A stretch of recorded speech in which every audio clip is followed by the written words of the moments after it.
Yeah, I know what you're saying. Come on, Andrew, everyone talks about Wolfenstein 3D, we know about that.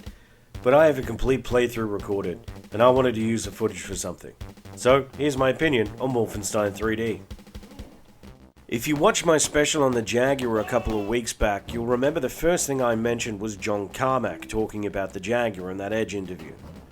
Well, in that same interview, he mentions that Atari was super impressed with the Wolfenstein 3D port they were working on, and it's easy to see why.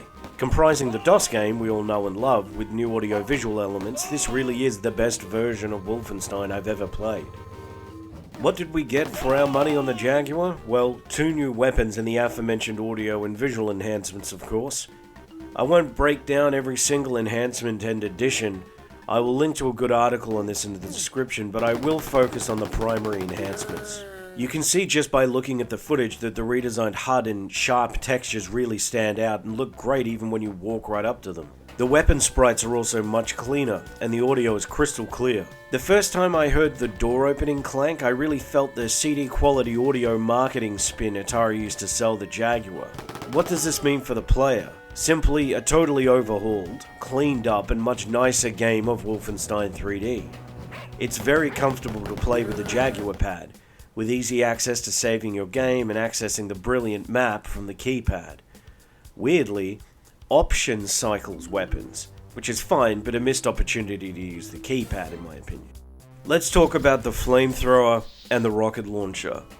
They act like the plasma rifle and the rocket launcher from Doom respectively.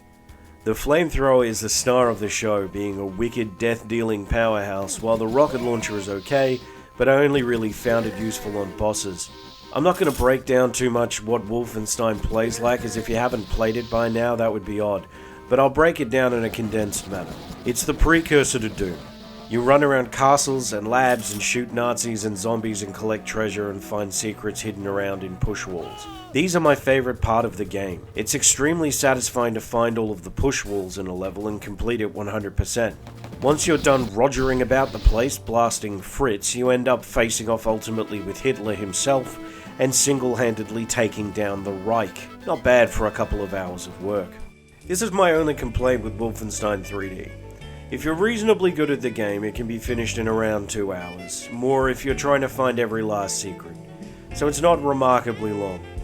It is, however, extremely addictive, and you'll definitely want to blast through it multiple times, if not to get everything, just to enjoy its fluid control and fun Nazi blasting action. So that's Wolfenstein 3D, a great addition to the Jaguar catalogue, and one that should be in every collection.